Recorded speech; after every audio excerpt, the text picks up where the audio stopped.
Morning po, pinsan pa sa ating lahat. Tayo po muli ay mag-aaral ng salita ng Panginoon at ang ating pong pag-uusapan ngayon ay pinamagatang at the hap, sa kalagitnaan. Hindi ko po alam kung sino sa atin dito na nasa kalagitnaan na ang paglilingkod. O kaya naman, pag pinag-usapan natin yung date o yung panahon natin, malapit na po ang kalahatian ng taon ng ating paglilingkod. Ilang buwan na lang, malapit na kalahatian ng taon ng ating paglilingkod. Kaya pag-uusapan natin ay pinamagatang at the hap, sa kalagitnaan. Tayo muna tayong lahat at ating pong sabay-sabay basahin ang Nehemiah 4 verse number 6. Nehemiah 4 verse number 6. Ready, read. So build we the wall, and all the wall was joined together unto the hap thereof. For the people had a mind to work. Nangalahati na yung pagbibuild ng wall ng Jerusalem with the leadership of Nehemiah. Nangalahati. Anong dahilan? For the people had a mind to work. Silang lahat, ang isipan nila, nagkakaisa silang lahat na trabahuhin at i-build yung wall. Sa verse na ito, ang sabi, napangalahati na nila yung pagbibuild ng wall. Mabilis po kapag po sama-sama. Amen? Mabilis po ang paglilinis mamaya pag sama-sama. Mabilis pong mawin o ma-accommodate ang isang barangay, mabigyan ng tracts ma-soul winning kapag sama-sama. Kapag lahat tayo, yaan ang ating iniisip. Ama naming Diyos, salamat po sa umagang ito. Gabayan muli kami ng banal na Espiritu. Mangusap po kayo. Dalangin po namin, Panginoon, yung mensaheng ito ay muli pong maging encouragement sa amin, maging katatagan namin, maging prinsipyo namin, at sundin po namin. Patawad, Panginoon, sa anumang pagkukulang namin. Gabayan po kaming lahat. Tulungan sa pamagitan ng banal na Espiritu, muling ipaunawa ang malalalim ng inyong salita. Ang aming puso, Panginoon, ay handa namin na maging good soil ng inyong salita. Anumang hadlang, Panginoon, ay nire-reject namin sa pangalan ng Panginoong Jesucristo na hindi po makakambala, hindi po, Panginoon, makasingit. Sa halip, malaya namin at masaya naming tanggapin ang inyong salita. Salamat po. Ito'y panalangin namin sa inyo sa pangalan ng aming Panginoong Jesus.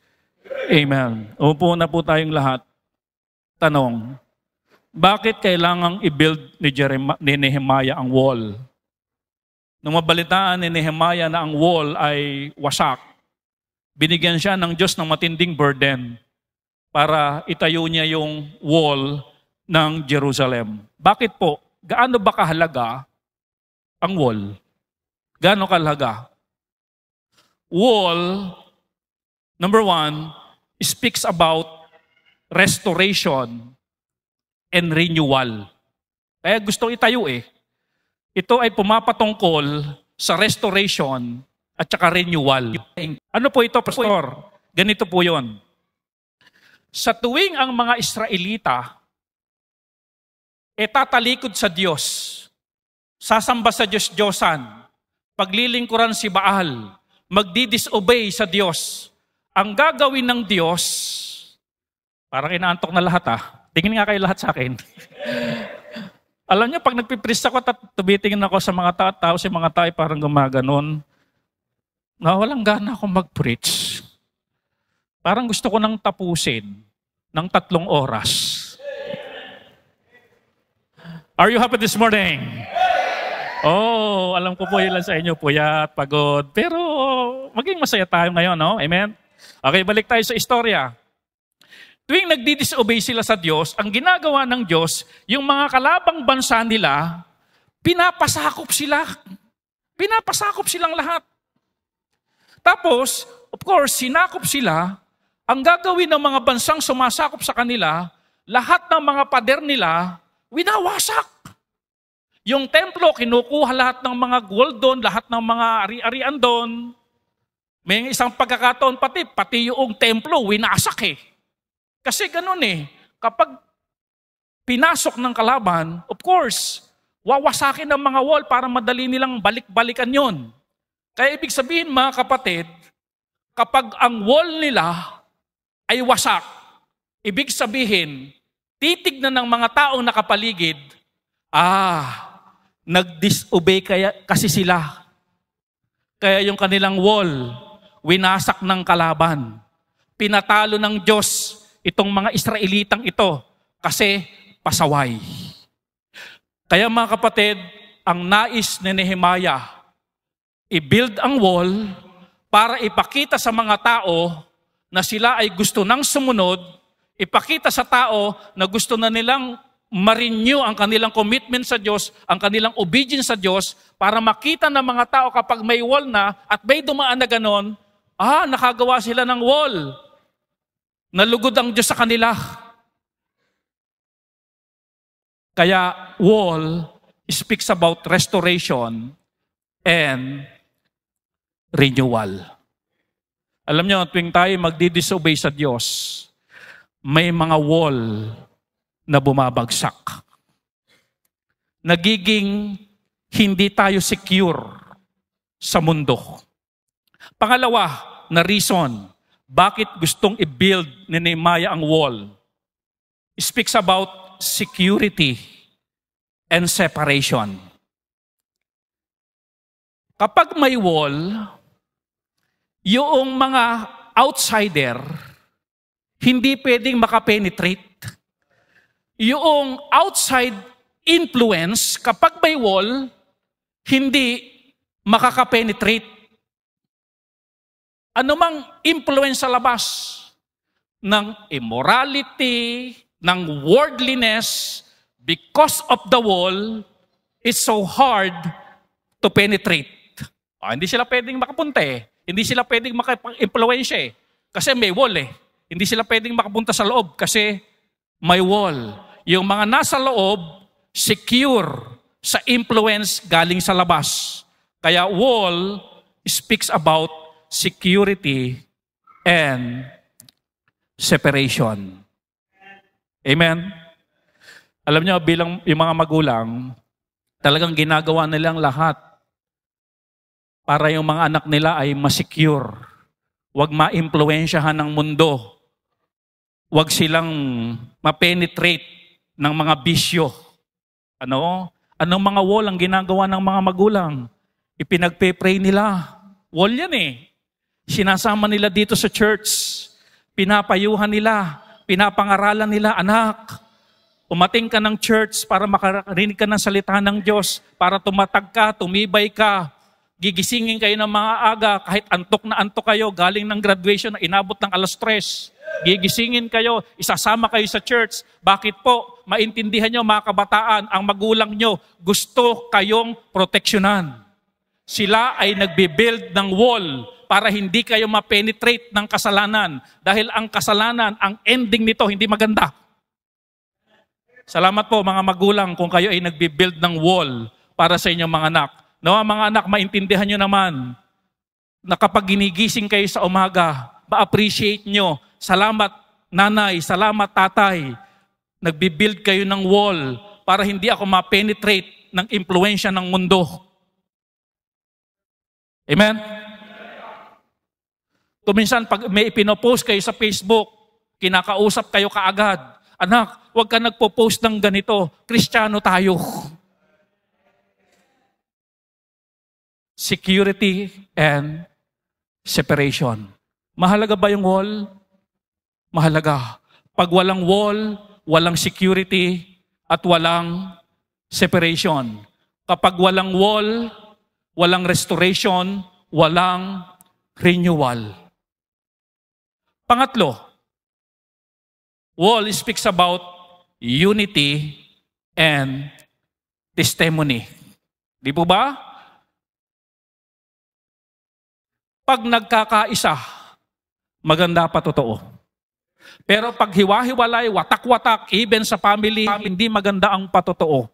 Magandang makita sa loob ng bahay, sama-samang kumakain at nagkukwentuhan, nagpe-fellowship, kaysa yung una-una.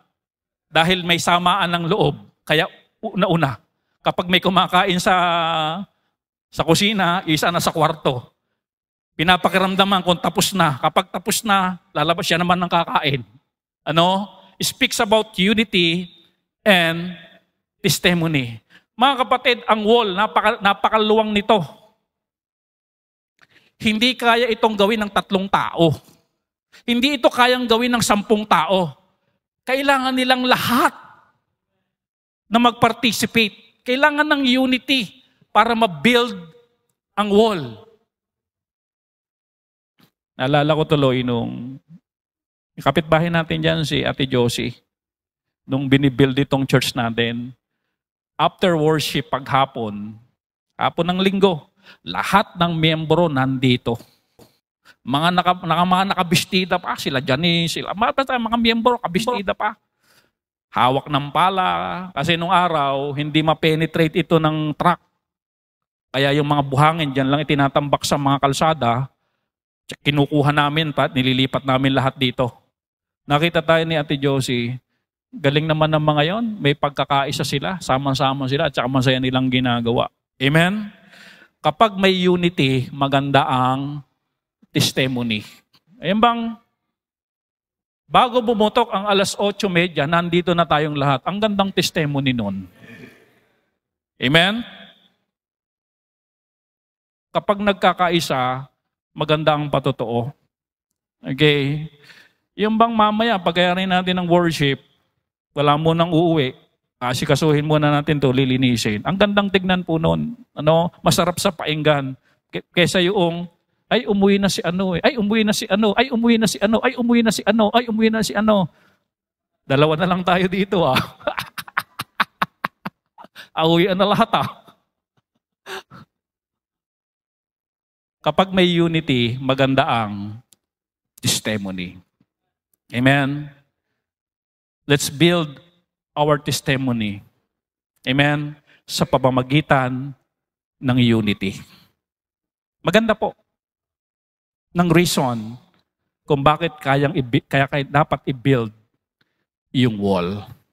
Kaya lamang mga kapatid, sa pagbibuild nila ng wall, nung nasa kalagitnaan na sila ng pagbibuild ng wall o pagtatayo ng wall ng Jerusalem, sila na gumagawa nito, nakaranas sila ng discouragement. Sabihin nyo nga po, discouragement. Hindi ko alam sa mga naglilingkod dito sa church na nasa kalagitnaan na ng paglilingkod o ng taong ito, nung una, masigla pa. Nung una, masaya pa. Nung una, talaga namang enjoy pa. Pero, noong nasa kalagitnaan na, nakakaramdam na ngayon ng panghihina. Nakakaramdam na ngayon ng discouragement. Masigla pa. Pero nung nasa kalagitnaan na, humihina na. Pakitingnan muli ang inyong katabi. Kamag-anak ito ng preaching nung linggo. Amen? Hindi natin alam mga kapatid kung nasaan o'clock na tayo. Pag sinabi kasing 12 o'clock, kalagitnaan. Pag sinabing 3 o'clock, nandito na yun eh. Pag sinabing 5 o'clock, palubog na yun eh. Okay, no? Pag sinabing 11 o'clock, medyo malapit na sa kalagitnaan yun eh.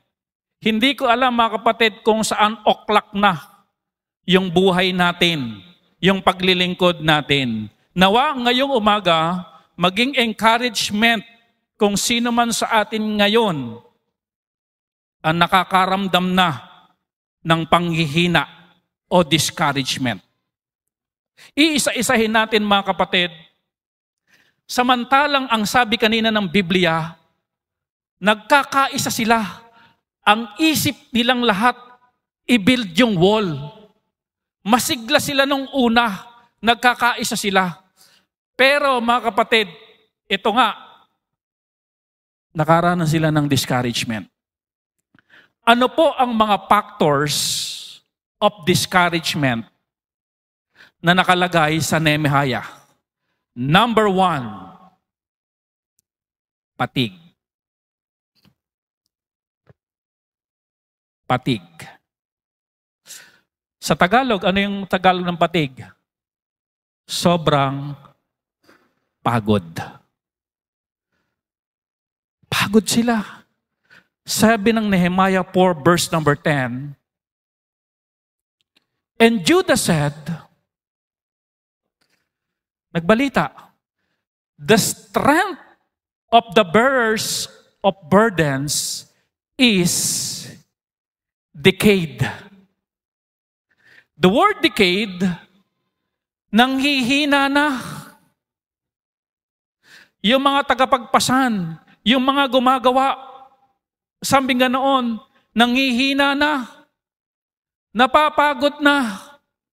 Yung mga tagaldala, yung mga tagabuhat, napagod na. Nung pagsali sa choir, nung una masaya pa. Nung unang soul winning, masaya pa. Aba, nung buwan-buwan na nagso-soul winning, nakakaramdam na ng pagod, ng patig. Pagod na. Dati, pag sinusuway ang anak, talagang sinusuway pag mali. Ngayon, napapagod ng suwayin. Dati, pinupuna kapag maiksi ang salawal. Ano yung salawal? Yung short. Ngayon, napapagod ng sumuway. Dati, kapag yung anak ay umuwi ng gabi, sinisita pa. Ngayon, 2:00 na madaling araw na uwi ng anak, napapagod ng suwayin o sitahin. Dati, talaga namang ginigising yung anak para mag-church. Ngayon, napapagod ng gisingin. Dati, talaga namang kapag linis, naglilinis. Ngayon, napapagod na. Dati talaga namang pinapriority ang giving. Ngayon, napapagod na. Dati, yung mga sinusuot na long sleeve, pinaplansya pa. Ngayon, di na. Pagod na. Dati, kapag umati ng church, posturang-posturang, binibigay yung best. Talaga namang sinusukat yung lipstick kung pantay. Ngayon, pagod na. Pati kilay, talaga nilalagyan ng level bar. Kung pantay na pantay. Ngayon, pagod na. Dati, pag nagne-necktie, talagang ginaganon, talagang nakagitna. Ngayon, pagod na. Dati, kapatid, nag-e-effort ka para sa gawain. You give your best. Pero pagdating ng kalagitnaan ng paglilingkod mo, kumusta ka na? Tanong, pagod ka na ba? Nakaranas sila ng patig. Are you with me? Dati mga kapatid, hindi na lilate. Kahit puyat, gumigising ng maaga.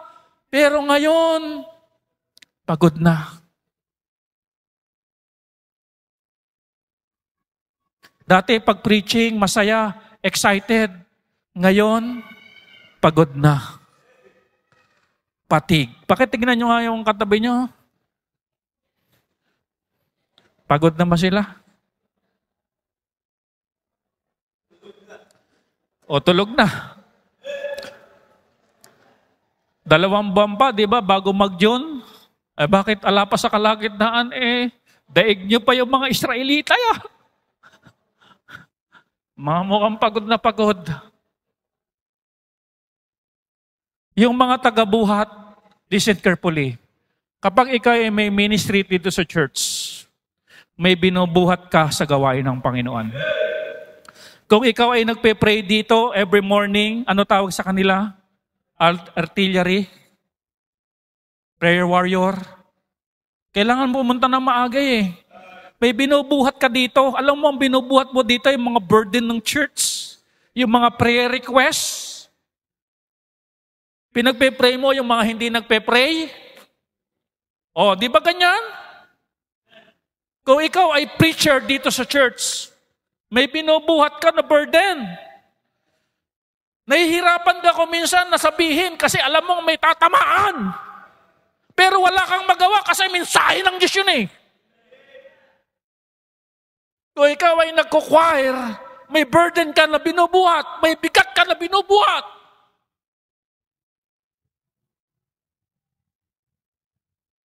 Kung malayo ang pinanggagalingan mo, magkano pamasahe mo? Di ba binubuhat mo yan?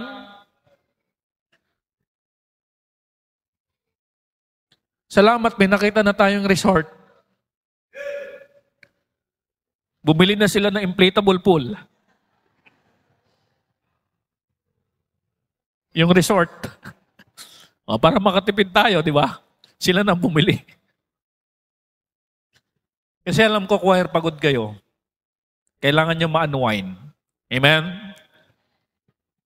O yung pangako ko sa CAPD. Anong kapangako ko sa mga ito? Kakain kami sa labas. O, gawa na ilabas. Mamaya kakain na tayo doon. Mahirap pong tumayo dito, may binubuhat ka, nakaba. Kahit anong gagawin mo dito, pag tatayo ka dito, may kaba.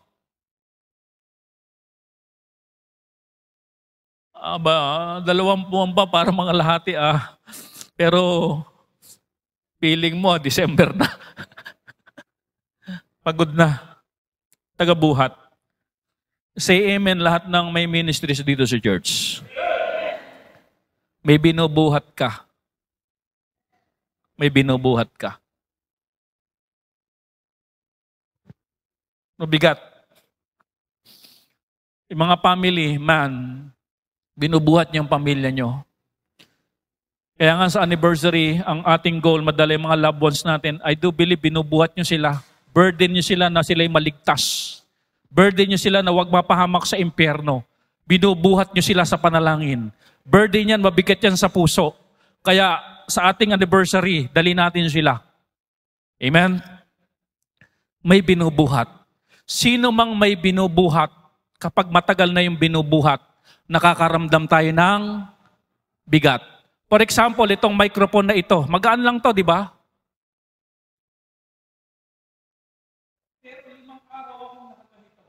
Limang araw ako nakaganito sa microphone. Di ba? Nakakaramdam din ako ng bigat. Amen?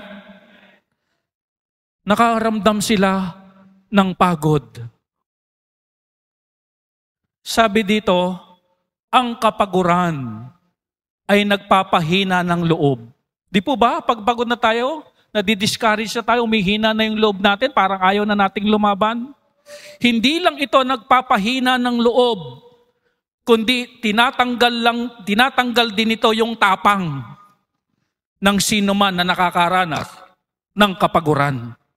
Dati matapang, di ba? Pero pag napagod na, ayaw na rin. Suko na rin.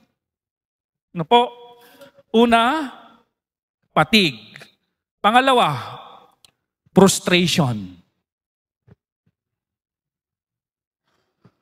Doon pa rin tayo sa verse. Tuloy natin. And there is much, what? Rubbish. Ano po ito? Ibig sabihin nito, sobrang daming basura. Kasi bagsak yung wall eh. Ang daming debris.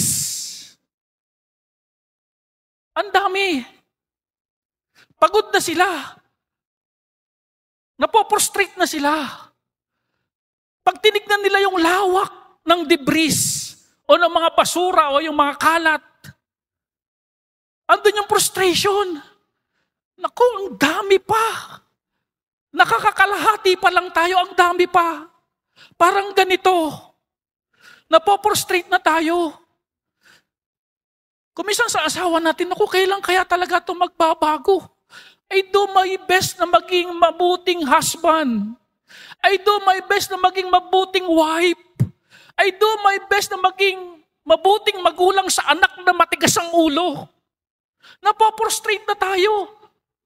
Lagi ko naman, Panginoon, ipinagpe-pray ito, pero hindi nababago. Napoprostrate na tayo. Ang daming problema, ang daming dapat asikasuhin. Dadagdag pa. Pag tinignan natin, mga kapatid, yung lawak, kung minsan hindi na tayo makatulog sa lawak ng responsibility nakikita natin. Amen? Parang ganito, nagtatrabaho ka o kaya nagninegosyo ka, pagod ka doon. Pag tinignan mo yung lawak, tapos may ministry ka pa dito sa church, kailangan mo pa ng maaga, tapos pagdating ng anniversary natin, yung choir ang kakantahin 5. Frustration. Ang lawak. Ang dami na burdens. Ang daming dapat asikasuhin. Yung bang cleaners ka, pagdating mo dito, mag-isa ka lang. Frustration. Pag tinignan mong ganon, naku, ang daming buhok. Habang nagwawalis ka, sabi mong ganoon, sana ituloy na ni pastor yung kanyang platiforma na lahat ng babae mag-hairnet because of your frustration. Sana yung plataforma na lahat ng dadalo maghuhubad ng sapatos because of your frustration. Pag tinignan natin, mga kapatid, yung lawak na iwiwi natin sa San Ildefonso, baka ma-frustrate tayo. Are you listening? Frustration. And there is much rubbish. Yung bang may 5 kang anak at meron ka pang 5 pamangkin, lahat problema. Frustration. Frustration. Much rubbish. Tapos magpapahinga ka na lang, magbibideo okay pa ang iyong kapitbahay. Dagdag frustration. Magpapahinga ka na lang dahil ikaw ay naka-day off sa iyong trabaho. Tatawag sa iyo ang supervisor. Itatanong kung nasan yung susi.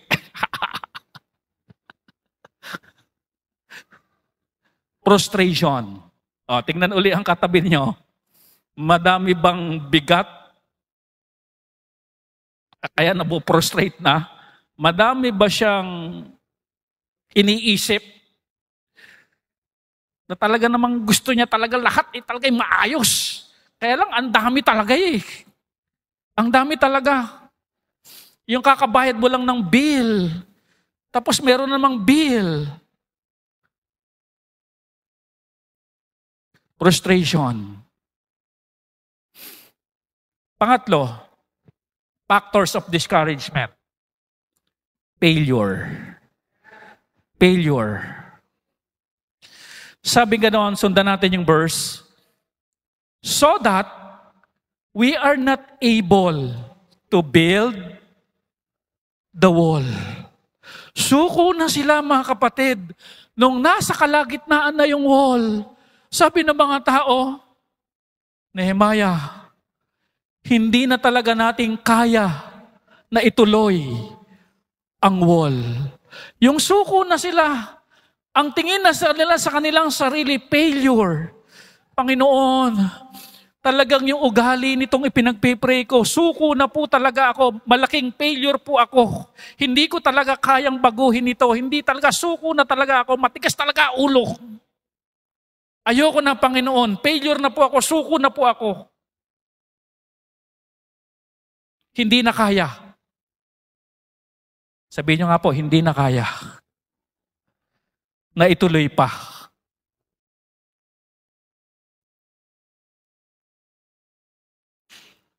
Yung bang nagne-negosyo ka, tapos walang tumatangkilik ng negosyo mo, ano sabi mo?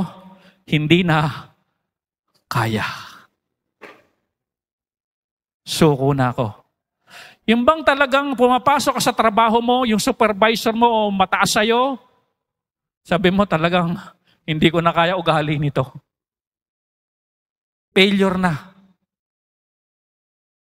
Yung bang asawa mo, sabi mo sa asawa mo, sa sarili mo, hindi ko na talaga kaya, suko na talaga ako dito. O kaya naman sa ministry, loaded ako, ang dami kong ginagawa. Para idagdag pa ang ministry, hindi na kaya. Fatigue, frustration, at ang tingin na nila, failure. Hindi na kaya. Yung sitwasyon ng aking loved ones, dahil sa sitwasyon niya, sakit niya, hindi na kaya. Failure na. Ibinibigay ko na yan sa Panginoon. Lord, your will be done. Suko na ako, pagod na ako, napoprostrate na ako, kaya tama na. Again, uulitin ko lang po mga kapatid. Habang binubuhay tayo ng Diyos, may purpose pa ang Diyos sa buhay natin. Kung maganda ang reason ng pagbibuild mo ng wall, bakit mo susukuan? Maganda. Ang maganda ba, sinusukuan? Amen? Nung makita mo nga na may maganda sa school hindi mo sinukuan Amen? Nung makita ni Kuya Mar yung ganda ni Ate Joy, hindi niya sinukuan. Amen? Amen? Ganon din naman si Sir Bong, nung makita yung ganda ni Ate Grace, hindi niya sinukuan. Ganon din naman ang Tatay Celso at ang Tatay Januel, maging ang Tatay Ruel at Tatay Egay, maging si Mac. Pag maganda, hindi dapat sukuan. Pag maganda ang reason ng wall na binibuild mo, hindi mo dapat sukuan. Amen? Kung maganda na ikaw ay nasa choir, inaawitan mo ang Panginoon, huwag mong sukuan. Kung maganda na maraming nabibless sa preaching mo, huwag mong sukuan. Kung maganda na kapag tayo nagsosoul winning sa labas, may nawiwin, may naliligtas, may nababago ang buhay, huwag mong sukuan. Kung maganda na ginigising mo ang mga anak mo, kahit ayaw gumising, ibinabangon mo, pinapaliguan mo, 15 years old na, para lang madala mo dito sa church, huwag mong sukuan. Kung ipinagpe-pray mo na magbago, kung sino man ang gustong mong ipinagpe-pray na magbago, maganda na siya ay magbago, huwag mong sukuan. Kung yung mister mo, pinagpe-pray mo na magbago din, at maganda na siya ay magbago, huwag sukuan. Kung maganda na ikay nagpo-program coordinator na walang dull moment, na talaga namang tinutulak mo para walang dull moment, huwag mong sukuan. Itulak mo sila. Amen? Kung maganda mga kapatid, ang paglilinis dito sa church, alam nyo ang Diyos gusto niya malinis. Ano tawag doon? Cleanliness next to godliness. Huwag mong sukuan. Kapag maganda, huwag mong susukuan. Amen? Okay. Sabi nila, failure na kami. Tingin nila, hindi na talaga nila kaya. Hopeless na sila. Talaga sabi, matigas talaga ulo. Ala na talaga. Hopeless na. Sabing ganoon, ang kabiguan ay bahagi ng buhay. Ang pagkabigo ay hindi tunay na issue, kundi kung ano ang ginagawa natin matapos tayong mabigo. Pangapat, factors of discouragement. Fear. Takot. Alam nyo, maraming tinakot ang pandemic nung araw na wag mag-gather. Di ba? Kapag may takot, madi-discourage kayo. At maraming hindi talaga nag-gather. Okay. Nehemiah 4:7. But it came to pass that when Sanballat and Tobiah and the Arabians and the Ammonites and the Ashdodites heard that the walls of Jerusalem were made up. Kumakalahati na nga, nung mabalitaan ni Sanballat tsaka ni Tobiah na yung wall ay kalahati na, and that the breaches began to be stopped, then they were very wroth. Nagalit si Sanballat at si Tobiah. Sino po itong si Sanballat at Tobiah? Sila po ang in charge sa lugar na yon. At nung nagpapatayo na ng wall through the leadership of Nehemiah, nagalit sila. Verse 8, and conspired all of them together to come and to fight against Jerusalem and to hinder it. Maghanda kayo, sabi ni Tobiah at Sanballat. Papatigil natin yung ginagawa nilang wall. Verse 11, sabing ganoon, and our adversary said, they shall not know, neither see, till we come in the midst among them, and slay them, and cause the work to cease. Sabi nga noon, ang sinasabi nitong sila Tobiah at Sanballat, lulusubin natin sila. Hindi nila ito malalaman. Hindi nila makikita ang ating paglusob. At magugulat nila na lang sila na tayo ay nasa kalagitnaan na nila. At pagpapatay natin lahat ng nagbibuild ng wall. Nang sa gayon, yung wall na itinatayo ay matigil. Ayun po, totoo po. Kapag po maganda ang wall na binibuild mo sa family mo, may kokontra. Sabihin mo nga po, may kokontra. Mag-soul winning tayo. Ayan na naman. Maglinis tayo. Pinalaki-lakihan kasi yung church. Are you with me? Criticism can lead to fear. And fear can definitely lead to discouragement. Amen? Gandang-ganda ka sa damit mo. 3,000. Bitonis pa lang. Diba? Tapos, sabi ni Kyle, ay, di bagay sa'yo. Di ba nakakapanlumo? Di ba nakaka-discourage? Yung criticism.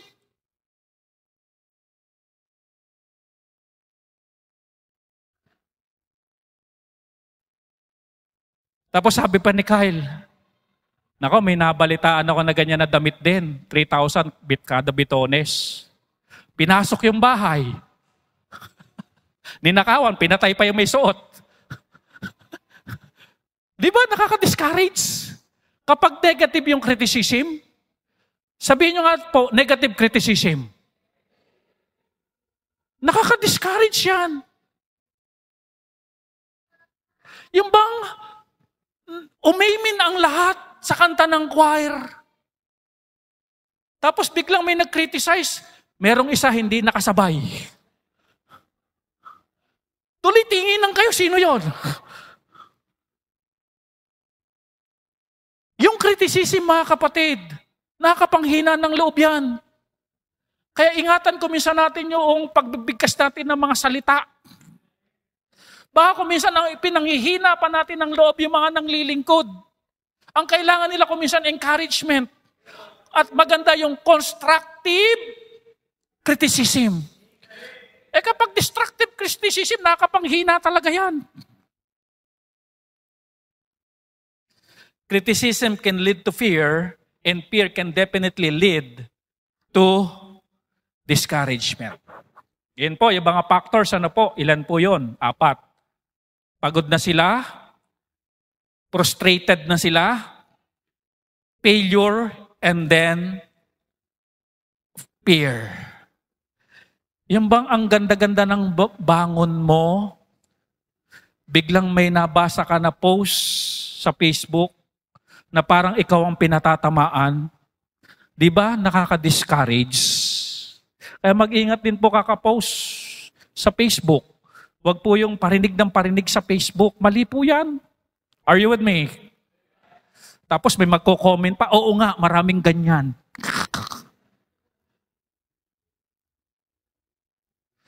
Mga kapatid, ang Kristiyano hindi dapat ganun. Amen? Public ang Facebook, walang ganun ang dapat sa Facebook. Amen? Dapat ang nakikita natin sa timeline natin, yung mga godliness. Ilaw tayo eh.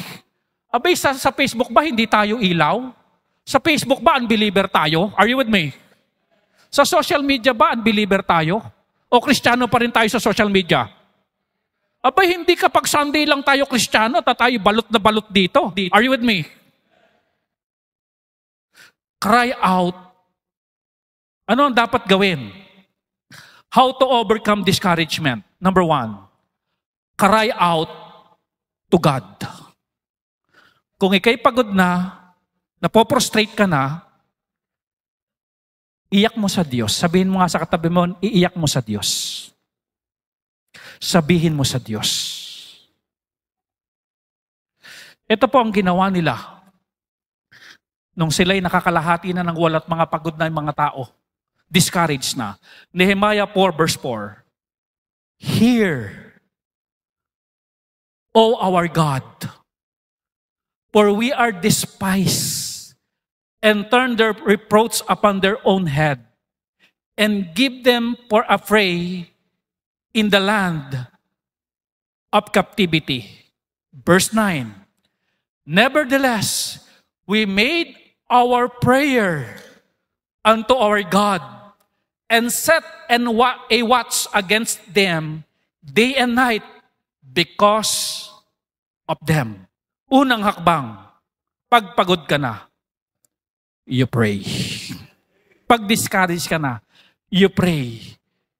Idulog lahat sa Diyos. Ang ganda ng quotation, nais po nating basahin.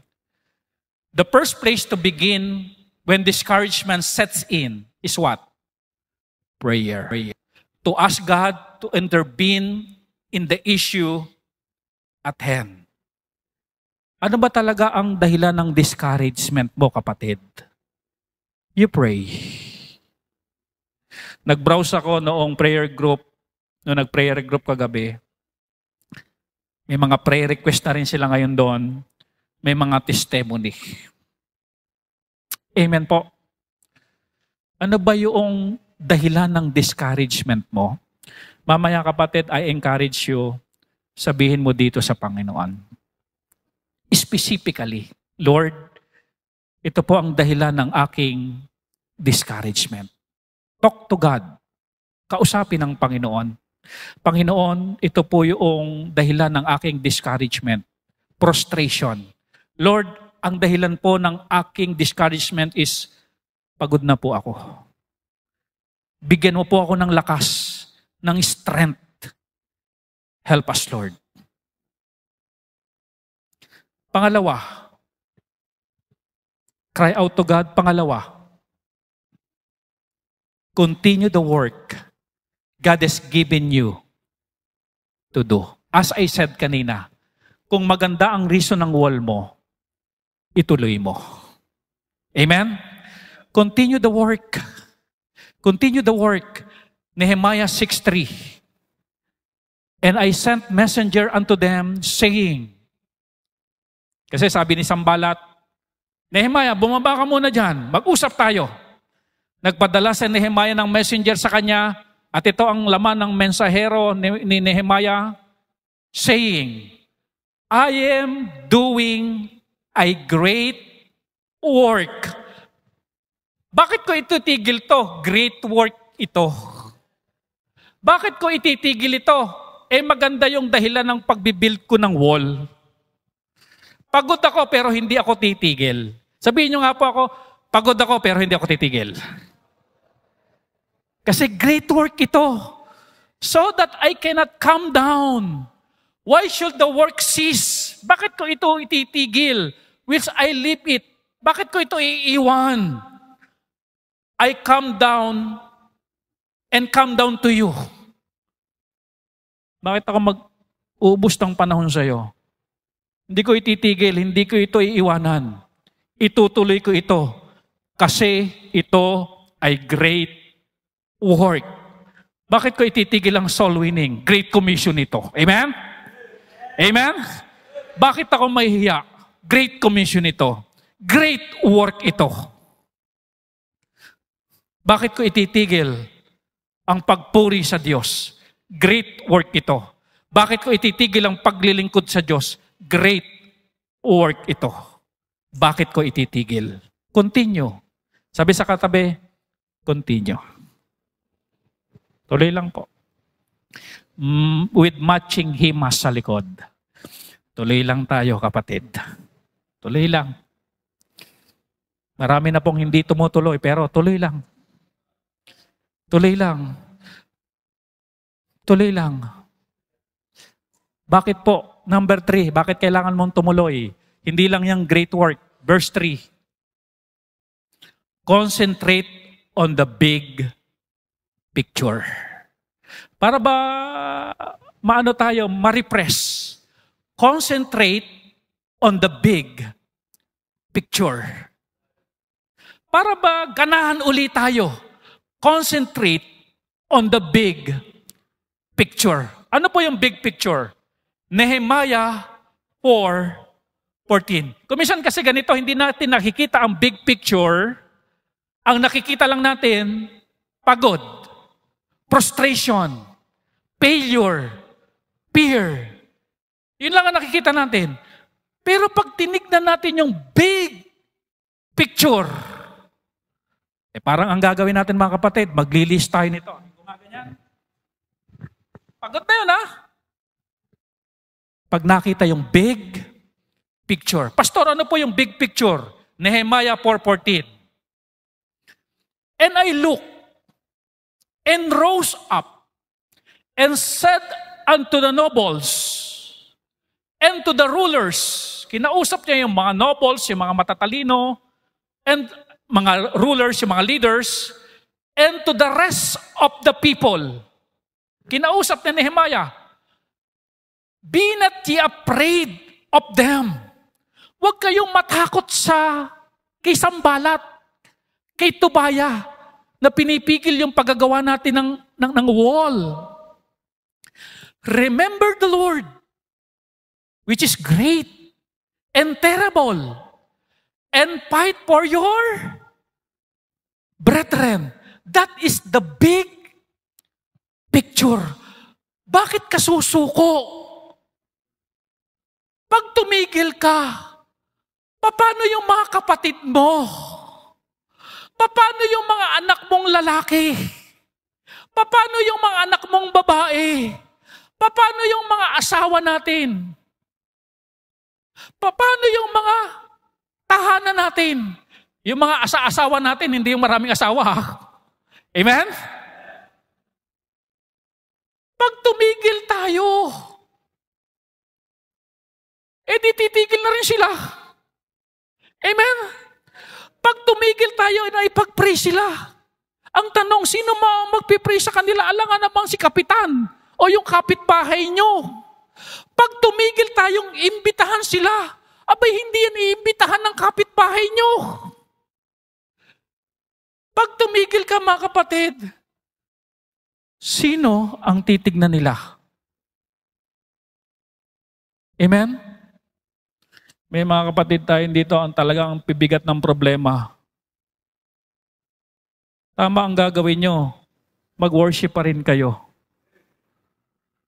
Pag tumigil kayo, sino na ang kalulugdan ng Diyos sa mabigat niyang problema? Are you with me?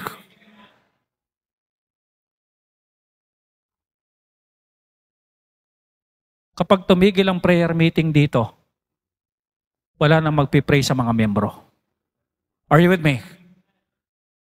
Pero habang nananatili ang prayer meeting ng Berean, may nagpipray sa bawat membro.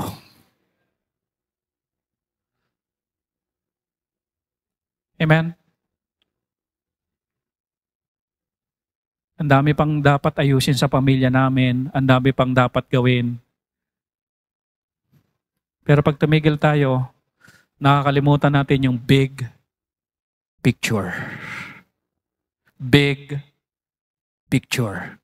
Concentrate on the big picture. Parang ganito, pag nagdala ako ng kaluluwa sa Panginoon, isang araw may kahalili na akong tatayo yung nadala ko. Pag nagdala ako ng kaluluwa sa Panginoon, isang araw may kahalili na ako sa ushering dyan. Pag nagdala ako ng kaluluwa sa Panginoon, isang araw meron akong kahalili sa choir. Amen? Concentrate on the big picture.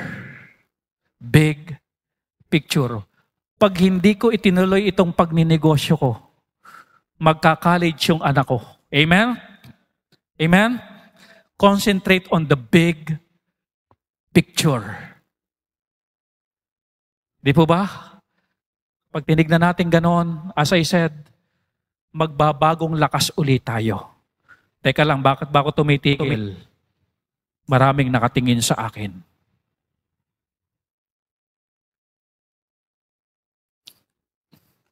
Pag tumigil ka, paano ang iyong kapatid, mga anak na lalaki, mga anak na babae, ang iyong buong sambahayan? Paano sila? No? Concentrate on the big picture. Pangapat,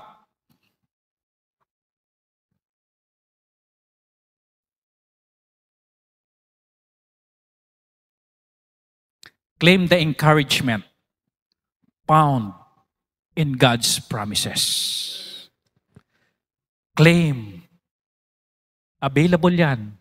Kailangan lang i-claim. Parang may tubig dyan. Uuuhaw ka, kailangan mo lang kunin. And I looked and rose up. Tuloy lang natin. Be not ye afraid of them. Remember the Lord, which is great and terrible, and fight for you. Remember. Ano po? Sabi ni Nehemiah, huwag kayo matakot. Alalahanin nyo. Di ba ang Diyos lumalaban para sa atin? Amen? Amen? Sabihin nyo nga po yun sa katabi nyo, ang Diyos lumalaban para sa iyo. May katuwang ka na Diyos. Amen? Bakit ka susuko? Kung ang pinaglalaban mo ang iyong pamilya, kasama mo ang Diyos sa laban na yan. Hindi ka nag-iisa. Nandyan ang Diyos. At pangako ng Diyos, hindi kita iiwan ni pababayaan man. Nandyan ang Diyos.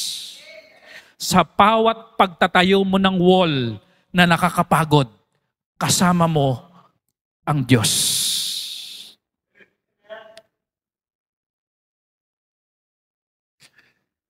Minsan, nire-remind ko rin ang aking sarili pag nakakaramdam ako ng mga ganitong pagod. Teka lang, hindi lang ako lumalaban. Kasama ko nga pala ang Panginoon. Wow, amen. Yung bang, yun nga lang ang backup mo, mayor eh. Iba na dating mo sa kalsada, di ba? Bakit ka ganyan magpatakbo? Kaibigan ko si mayor. Close kami noon. Gusto mo, tawagan ko pa eh. Di ba, lakas ng loob mo? Kapatid, hindi si mayor ang kasama mo. Ang Panginoon.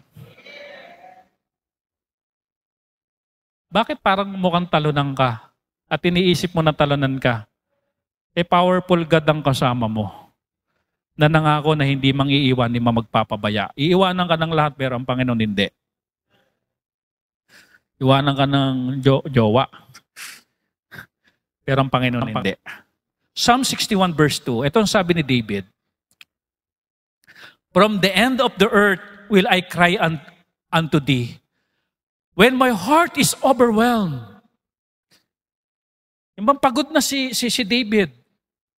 Lead me to the rock that is higher than I. Sino po ito? Ang Panginoon. Sabi ni David, Panginoon, ito yung nararanasan niya kapag ako'y hinang-hinana. Pag ako'y pagod na. Ito ang request niya. Lead me to the rock that is higher than I. No, dalin mo ako sa bato na mataas kaysa sa akin. Kapag may bagyo ng buhay, secure kapag nasa bato ka na mas mataas kaysa sa iyo. Yung rock na ito ang Panginoon, na ang rock na ito ay refuge, na ang rock na ito ay kapahingahan, walang iba kundi ang Panginoon. Pag ang puso ko'y nang lulupaypay, patnubayan mo ako sa malaking bato na lalong mataas kaysa sa akin. No? Ano ang sabi ng awitin? Ano? Di po ba? Lead me to the rock. Awitin yan, di ba? That is higher than I. Hindi ako bato eh. Alabok ako eh. Marupok ako eh. Pero dalin mo ako sa matatag at matibay, which is the Lord Jesus Christ. Ito rin ang matatag at matibay at wala nang higit pa na tagapagligtas. Kung ang tagapagligtas mo relihiyon, marupok yon. Kung ang tagapagligtas mo ay mabuting gawa, marupok yon. Kung ang tagapagligtas mo ay pagsunod sa 10 utos, marupok ka, hindi mo kayang sundin yon. Ang matibay na tagapagligtas at tagapagligtas lamang ay ang Panginoong Jesucristo. Okay, church, mamaya ganun ang prayer natin. Lead me to the rock that is higher than I. Doon mo ko dalhin sa matibay.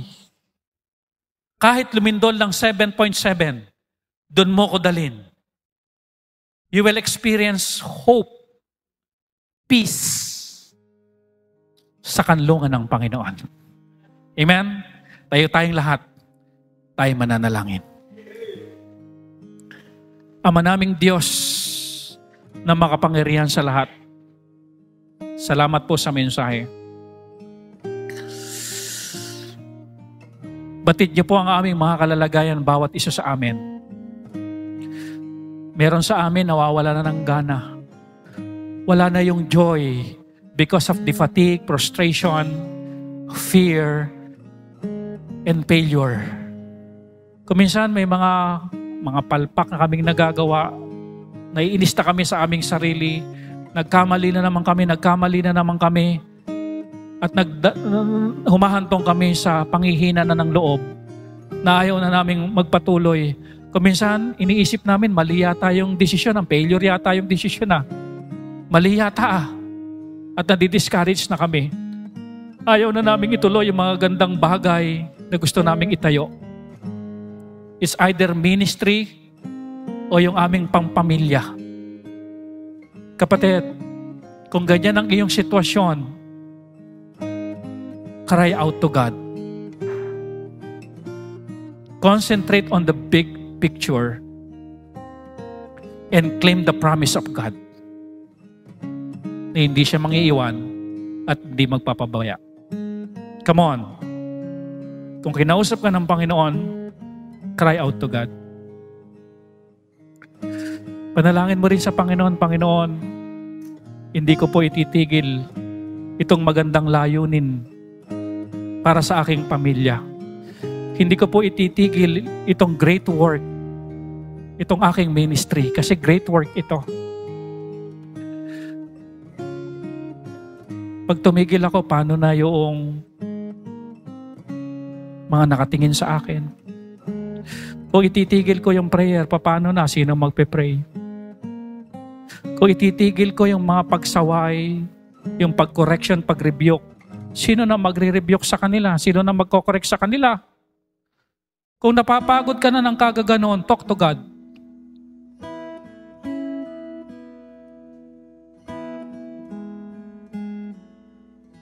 Kung pagod ka na financially, ang daming gastos, talk to God. Kung pagod ka na rin sa ministry mo, talk to God, cry out to God, and see the big picture. Kapag tumigil ka sa pagkanta, sino kakanta? Ama naming Diyos, i-bless mo ang bawat panalangin namin. In Jesus' name we pray.